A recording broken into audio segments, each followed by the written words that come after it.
Hey guys, I'm back. It's been a minute. I'm back in the little cramped studio. It's been a minute, like I said. I haven't done any kind of behind the scenes footage, vlogs in a while, and I've mostly been doing color grading breakdowns. But this time around, I got a new project, a spec project that I'm going to work on, and it has to do with this pair of shorts. It's a friend of mine's brand. I'll leave it hidden for now, or I'll leave the owner out of it for now, just so you guys can see. I figured why not take the time to make a cool little spec photo project. I've never really done photo work like that in terms of like branding and stuff, but I figured why not dive into it on top of doing video type stuff. So I will be using this light to kind of light this green screen behind me because I plan to extract it out. Besides doing like studio style photos, I do want to do some outdoorsy photos, but this is going to be the studio indoor type shots just to experiment a little bit. It's a little bit bright. So in short, I got my Ulanzi light, I got a green screen, I got my Godox flash, Godox trigger, Fujifilm X-T3, no sorry, X-T5, the Godox X3 trigger, and a softbox. And all I'm missing now is the subject, which might be, I don't know, me, I guess. So yeah, this will be fun, I guess. So if you're wondering why I'm shooting this with the X-T5, it's simply because I traded off my EOS R for a Leica, and I ended up getting a trigger for the Leica. But when I made that trade, there were no automatic lenses traded with it. It was all manual lenses, and looking online, I saw how expensive lenses could be, even cheap autofocus lenses. And so I was just thinking, holy crap, Leica is expensive. But fortunately, the Leica trigger for Godox is compatible for the most part, at least to make the flash go off. It is compatible with a Fujifilm. There were a couple of shots I had in mind for this. Seeing that this brand is supposed to be sort of a streetwear brand, the pants that I got obviously are more like on the athletic side, basketball, tennis, soccer. So in my mind, I thought some cool shots with maybe like a pickleball paddle, a soccer ball, or a basketball in hand, either like holding it and like showing off the slogan, the logo, etc. of the brand would be good. And because I really only plan to shoot maybe like waist down or like stomach down, and maybe not even shoes, that doesn't really matter what I wear up here or down there. I mean, this outfit doesn't really match these pants too well. I think I would need like an actual full-on white shirt, or maybe even a black shirt. But like I said, because I have no automatic lenses for the Leica, I can't use the Leica to shoot the photos with. And so I'm just going to connect wirelessly via my phone. Here I'm just waiting to connect to the Fujifilm camera. I noticed that the Fujifilm app is not very, oh, it connected, never mind. Got a bunch of junk on it, but maybe I can move it up close. It needs to be lower. You know what, I'll probably take it off of the tripod, so I just really care for the logo. Oh no, lost communication. See, this is why I hate using this app. I wonder if I could screen record this. Let me try it. So it seemed to be screen recording. So the idea, see where my hand is at, is I want to do something like that and then fire it off. Oh, okay, so we're pretty close. It's just a tad bit too bright.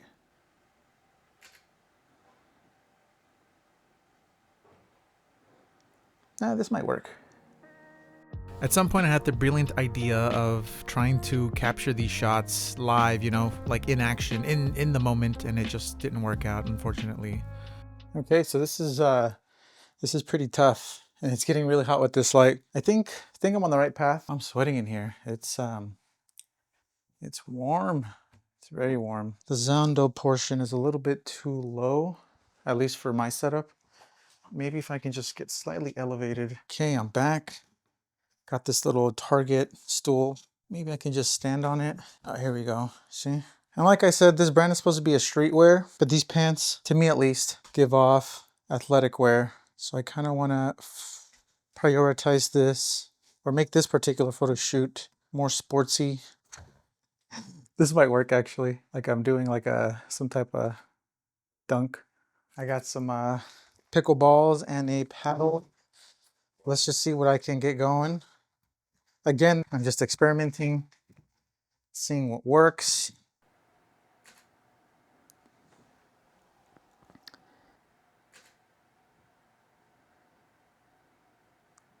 I'm trying to learn. What if...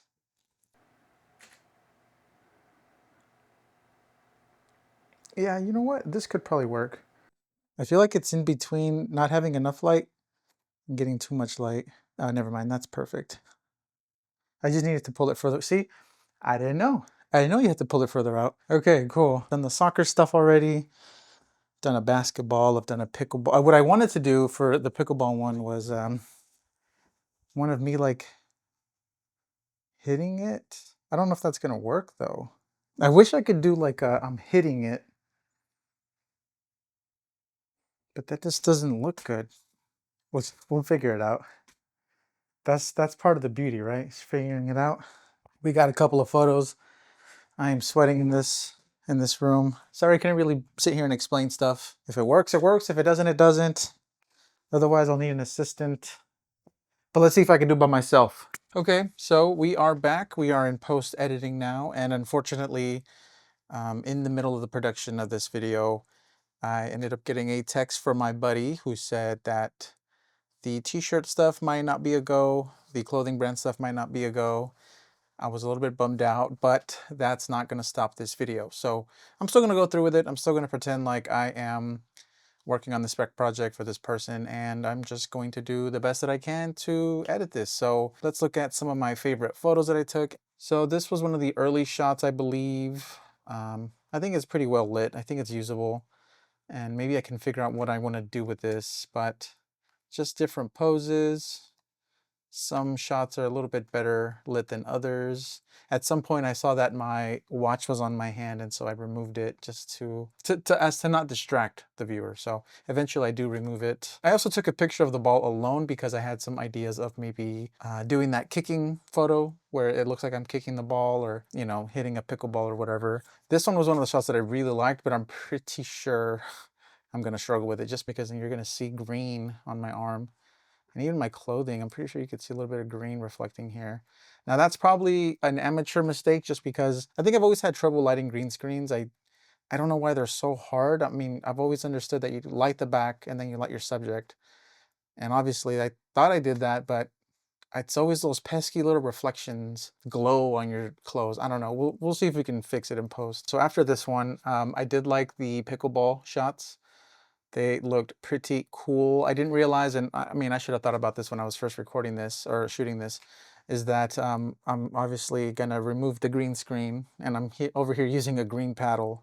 That's probably not the smartest choice to make, but again, getting my composites, or getting my assets so that I can make these composites later. A couple more close-ups just so I could get the brand name, and then some action shots. That was probably not the shot that I wanted. This was another cool action shot where I thought I could maybe in the corner somewhere put like the pickleball making its way towards me so I could hit it. But those were it, with the exception of this one. These are some of the photos that I think I'm going to try to put together, and we'll see.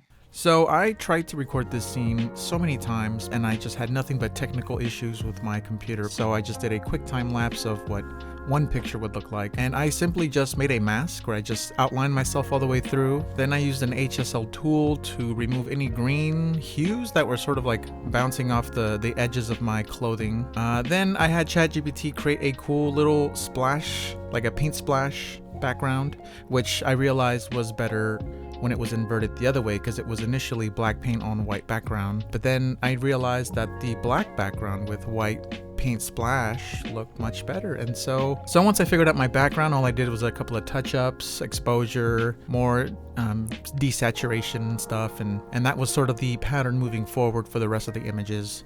Create the cutout, remove the green hues, add the background, and then any other additional elements and assets and anything that makes the image pop. Right, so I'm back. I have 5 photos.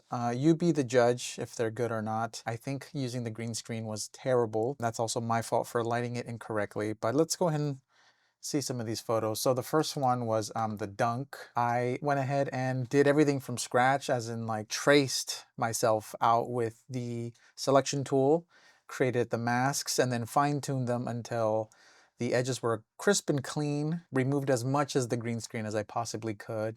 Obviously, I did all the HSL where I found every bit of green and totally just removed the saturation, which did a cool little effect on my shirt, which turned it from like a stone off-white to almost a white, or even a like a light gray. It came out cool. I mean, the first one isn't a good representation of that, but that's essentially what I did. I made a mask, removed the greens, removed any fringing, chromatic aberration.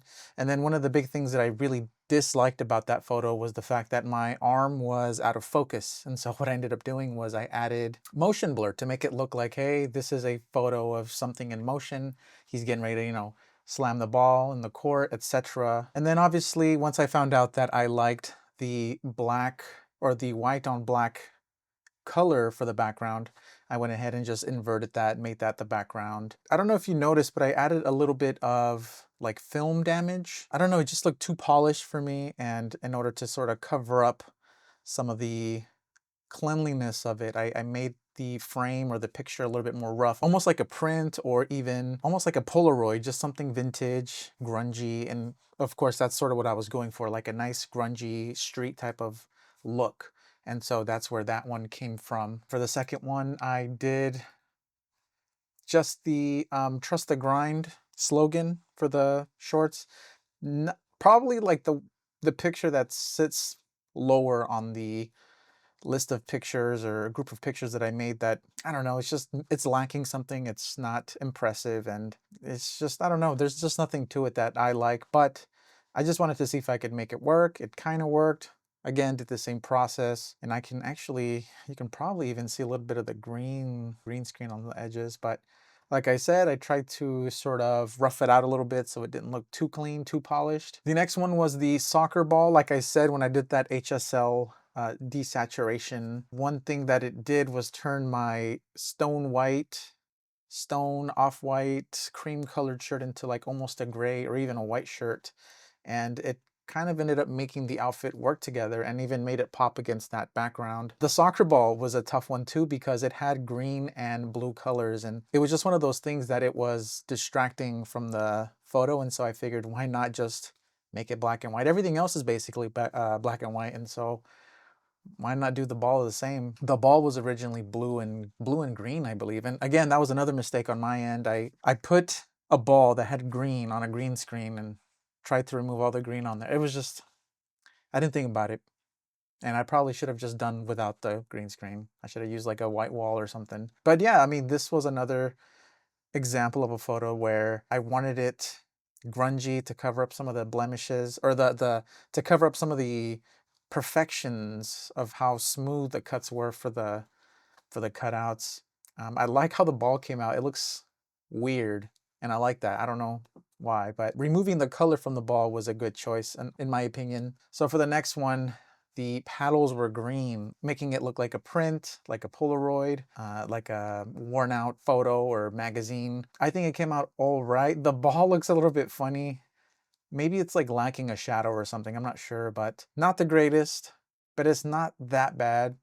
I'm sure I could tweak it up more, but I felt a little bit unsure on how the green paddle would look. And I probably could have maybe ran it through AI to maybe swap it out with like a generic black and white, or maybe a wooden paddle, but I went with this. And like I said, I'm just experimenting. I'm trying to fix it. I'm trying to work with what I have, and I think I did somewhat of a decent job with these photos. And then the last one, which, by the way, that paddle was the version 2. The version 1 looked even worse, I believe, with the paddle underexposed. It didn't really get much of that flash when I took a picture, but I really did like the pose, and I tried my best to salvage the paddle as much as I could, but this is what I ended up with. Again, this was me trying to create a picture with motion, and I added the ball in the corner to sort of look like it's coming and I'm getting ready to hit it. I didn't blur the arm this time around. I don't think it needed it, but I don't know. Now I'm wondering if the ball was a little bit distracting. It feels like it kind of is, but it didn't make sense to put it next to the paddle like if it was gonna hit or if it is as if it already hit. So that was all the photos that I made. I took so many photos, only for maybe 5 to land. It was a little bit of a headache, especially with my PC crashing so many times with the whole mask stuff and the whole defringing tool. Oh man, it was a headache, but it was a fun project. It was cool to sort of test myself and see what I could do to basically make the best out of what I have and make it work if possible. And if it does, it does. And if it doesn't, it doesn't. I don't know, maybe for the next video, I can do a reshoot, but maybe I can do a reshoot outside, out in public, somewhere where either I'm modeling or they're kind of just hung like on a net or placed on the floor with the sports item next to it. So if you reached the end of this video and I didn't put you to sleep, thank you for watching and for accompanying me on my journey into this world of photography, media, video, etc. Thank you again, and I'll catch you again next time.